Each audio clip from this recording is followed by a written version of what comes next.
স্বামীকে বলল খাবার খাও, স্বামী রাগ হয়ে গেল। আর বোনটি ভয় পাইল, তোর মতো কালো হাতের খাবার আমি খাই না। এই কথা বলে এই ভাইটা ডয়ার খুললো আর ডয়ার থেকে টাকা নিল আর বলল তোকে যেন আমার বাসা না দেখি, ঠিক আছে চলে যাবি। এই কথা বলে ভাইটা চলে গেল। আর বোনটি কান্না করছিল আর ভাইটা একদম বাহিরে চলে গেল। আর এদিকে বোনটি ড্রেসিং টেবিলে দাঁড়িয়ে তার চেহারা দেখছে, আমি এতই কালো, আমাকে স্বামী পছন্দ করে না, মনে মনে এগুলা বলছে আর হাত পা সব কিছু দেখছিল এই বোনটি। আর এদিকে এই ভাইটা ব্যাগটা নিল আর এদিকে ভাইটা হেঁটে হেঁটে যাচ্ছিল। একটা ভাই তখন এভাবেই ধরলো আর একটা রুমে এনে এই ভাইকে রাখলো। আর ভাইটা তখন অবাক হয়ে গেল, কে আমাকে এই কাজ করলো। আর ভাইটা দরজা টুকাচ্ছিল, কেউ দরজা খুলছিল না। আর এই বোনটি তখন সোনা দানা টাকা পয়সা সব কিছুগুলো আস্তে আস্তে করে ব্যাগে ভরছিল। এক পর্যায়ে ব্যাগে ভরে এই বোনটি বাইরে চলে গেল। এই ভাইটি কেউ দরজা খুললো না, কে জানি দরজা খুললো, ভাইটি আওয়াজ পেল। আর তখন ভাইটি বের হলো, দেখতে পেলো আশেপাশে কেউ নাই, কে দরজা খুললো, অবাক হয়ে গেল। ভাইটি দৌড়ে বাহিরে বেরিয়ে চলে গেল। আর তখন এক পর্যায়ে রুমে আসলো আর রুমে ঢুকতেই দেখতে পেলো সব কিছু এলোমেলো, সব কিছু এলোমেলো করে রেখেছে। ভাইটি অবাক হয়ে গেল আর ভাইটি ডাকলো আরিনা। আর তখন দেখলো ড্রয়ার খোলা, টাকা পয়সাও নেই, সব কিছু নিয়ে চলে গিয়েছে। আর ভাইটা সামনে গেল, আবার সামনে গিয়ে দেখতে পেলো তার এদিকে আলমারিও খোলা, সোনা দানা সব কিছু নিয়ে চলে গেছে বউ। ভাইটি অবাক হয়ে গেল আর বললো ও এই প্ল্যান করেছো না, সব কিছু নিয়ে যাওয়ার ফন্দি করেছো। ভাইটা বুঝতে পারলো।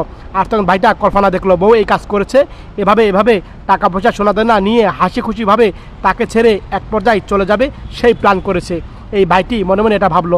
আর এদিকে ভাইটা আসলো, দেখতে পেলো বউ দাঁড়িয়ে আছে। ভাইটি অবাক হয়ে গেলো, বোনটি অবাক হলো আর বললো বাহ, খুব সুন্দর নাটক সাজিয়েছিস না, টাকা পয়সা সোনা দানা নিয়ে আবার আসছিস তুই না, এভাবে কথা বলছিল। আরেক ভাই টাকা আর একটা ফর্ম নিয়ে আসলো। আর তখন ভাইটা টাকা গুনছিল। আর তখন এই ভাইটা বলল তোমার টাকা পয়সা দরকার না, বউ দরকার নাই, আজকে বউ তোমাকে বাঁচিয়ে দিল। আর ভাইটা শুনে অবাক হয়ে গেল, হ্যাঁ এই বউ না থাকলে তুমি আজকে ফিরে আসতে পারতো না। ভাইটা অবাক হয়ে গেল শুনে। আর তখন বউ কিছু বলতে চাচ্ছিল, কিছু বললো না বউটা। আর তখন কল্পনা দেখলো এই বউকে ফোন দিয়েছিল, তোমার স্বামীকে যদি বাঁচাতে চাও তাহলে টাকা পয়সা সোনাদানা নিয়ে আসো, এভাবে কথা বলছিল। তাদের কথাতেই এই বোনটি সোনাদানা টাকা পয়সা সব কিছু বেগে ভরছিল আর বেগে ভরে দিয়েছিল। এই ভাইটা এখন বুঝতে পারলো বউ আমার জন্য এত কিছু করেছে, আমি বউকে সবসময় অবহেলা করেছি। বলল আচ্ছা ঠিক আছে তুমি থাকো, আমি চলে যাই, আমার মতো কালো মেয়ে সংসার করা তোমার লাগবে না। এই বউটা এইভাবে স্বামীকে বলল। আর তখন এই স্বামী মায়ায় পড়ে গেল, কান্না করছে। আর তখন এই বোনটি কান্না করছিল আর বললো আমাকে মাফ করে দাও তুমি। আর বললো না, মাফ করার দরকার নেই, আপনি কিছু করেন নাই, এভাবে কথা বলছিল। স্বামী কান্না করছিল।